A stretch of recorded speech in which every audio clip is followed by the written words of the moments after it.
fascism, it's another kind of communism. It's an extreme dictatorial way of telling people how to behave and giving. My power comes from a book, whether it's Karl Marx or this holy text, and that's, to me, the dangerous thing. The truth is woolly and complicated and difficult and maybe it's I trust people. You know, one of the wisest heads who ever lived on this planet was a philosopher called Socrates, and he was famous for asking questions. He never gave answers, but the questions were so acute. The innocence of a Socratic question. I wonder what we mean by that. You know, and even down to ethics. You know, what age might it be right ever to abort a fetus, and at what age? If you did it on the Wednesday, it would be child killing. If it's on the Tuesday before, it's okay. How can that be? You know, these things are very complicated, and never stop thinking like that. Never stop being a child who says, why? Can that be right? There was Zeno, one of my favourite philosophers, had a pupil next to him, and he gave him a bean and put it on the table in front of him and said, is that a heap? And the people said, no. He said, we added another one. He said, is that a heap? People said, no. And he kept adding them. Eventually people said, that's a heap. He said, a heap is 17, is it? I take this away, it's not a heap anymore. Is a heap 17? And he was making that exact point. I see, so this number of days is a life. Take one away, it's just a mass of chemicals, you know? And life is full of these complexities, like age of consent is a similar one, you know? The police enter a room and there's a couple making love, and the police enter a room, there's a couple making love, and if they'd entered the day before, it would have been statutory rape. But because it was the day after the birthday, it wasn't. Now, it's such a peculiar way to order society like that.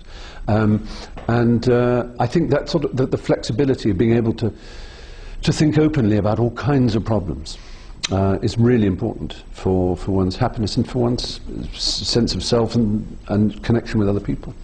I think one of the interesting things about social networking is what it's doing to democracy and how it is reactivating many sides of democracy that both internationally, when there is, it's not necessarily changing the world in one fell swoop, but I think politicians have to be so much more careful now, because what they say is not just in the hands of journalists, who after all trade favours with them and maybe will let this one off for saying this, but that we're all citizen journalists to some extent by blogging and microblogging, which is what Twitter is. And I think it allows us to engage more in politics, and I think young people, although of course there is still the same level of cynicism, which is a perfectly justified level to some extent, you could call it realism more than cynicism, of understanding that they're human beings in these positions of power, and you can take a silly, sort of conspiracy theory view, be paranoid about it and think that they're all, but actually we know, because we were at school with some people who are now, politicians, minor politicians, people my age are running the country. And we know how stupid they are. We know how stupid we are. And the idea that they're clever enough to conspire in some brilliant way to, with heads of business to keep secrets. They can't keep what they do in their trousers a secret. The idea that they could keep anything serious a secret is absurd. And I think, though, they have to be so much more honest now. Openness. I think if there's one thing that can really transform our lives, it is increasing levels of openness. It is really allowing transparency in the way people behave and transact in business and in politics at all levels. And I think that's all to the good. I really do. And I think the fact that it's harder to be private is something, of course, that we juggle all the time. If all this openness is around, it's like we're all living in glass houses with no curtains, and maybe people feel a bit exposed by participating in the openness of the world. But in 10 years' time, almost everything we do will be so locked into electronic systems. I mean, it already is to a huge extent, but even more so. I mean, just including the way we vote, and so much information will be known about us, and we have to just make sure, and I think that's the beauty of the internet, because there are lots of guardians for us out there who do make a fuss when liberty is threatened. The world is full, and the history of the world is full of stories of people who feel out of place in some way, but either in their family or in their community, that they just feel that the stork dropped them down the wrong chimney, and that I mean, a very common one, like me, is I'm gay. So especially when I was growing up, it was pretty difficult to be open about being gay. There were very few people in the public life, in fact none really, who were openly gay, but they were some who were openly camp, and it was a sort of open secret. But that's not what being gay is about. It's, you know, flouncing around in purple dresses isn't exactly the whole gay experience. But also there may be people who are born football player who grow up in a family of musicians and ballet dancers, you know, and who just want to, you know, it's not all just bright, sensitive, artistic people throttled by the commonplace philistinism of their parents. It can be quite the reverse. You can just want to be ordinary, decent, you know, citizen who plays sport and isn't interested in all the things that your parents are, and you feel kind of like trapped.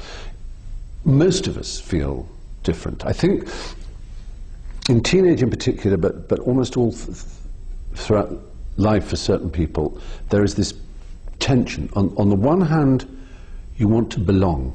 You want to be a part of the tribe. You want to be, you know, enclosed in a community and feel the friendship and all the fellowship of being connected. And another part of one wants to stand alone and be an individual who is utterly different from everyone else. They're the tribe. They're the muddy Philistines, and I am the artistic, sensitive soul. So you want to be a part of the tribe, and you want to be apart from the tribe. And it's that pull that I think gives an enormous creative tension that allows people, it's that spark of electricity, if you like, that makes people creative. It's their desire to be absolutely unique, but also their desire to belong. That sense of, so they understand other people and what it is to be part of the community, but they also understand the sense of the status of an alien and an outsider. And youth cultures that old people stupidly mock, because they say, oh, you're trying to be different, but you all dress the same. Oh, ho, ho, ho. You just don't get it. That's, you know, that's not the point. You really do hear adults say that and think they're being clever. You all the same rings and gothic whatevers, and now you say you just want to be different. Well, you're not. No, it's not. That's what they're doing. Is what I'm describing is they're belonging, but they're outside, and it's that paradox, if you like, or that counter sort of that contraflow, if you like, that I think makes life exciting and gives the rosin that our ballet shoes can grip the stage with, if you like. That's a strange metaphor. I don't know where that came from, but you know what I mean.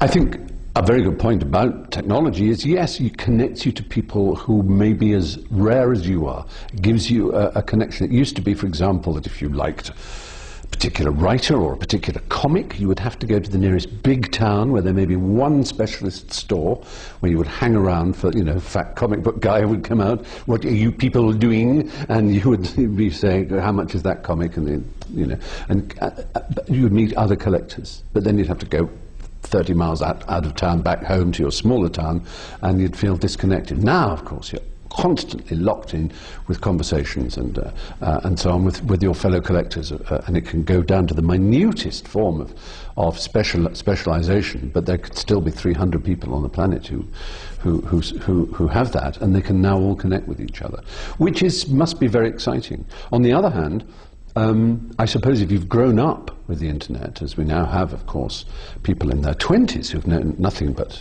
the World Wide Web, it's almost 20 years old. I mean, so that's a heck of a thought, isn't it? And maybe they're not so surprised. They just regard it as natural that human beings who have fellow interests connect. And that's a miracle. It's a wonderful thing. Of course, you know, yes, against that there's the privacy issue and everything else, but I think as long as, I mean, there are dark sides to the internet, obviously. I mean, not just the manifest ones to do with, you know, terrible pornography or whatever, but those real problems that come back to the personality disorders, if you like, of those who are obsessed with self. If I see a YouTube film or read a blog, I don't let my eyes go below to the bottom half of the screen, because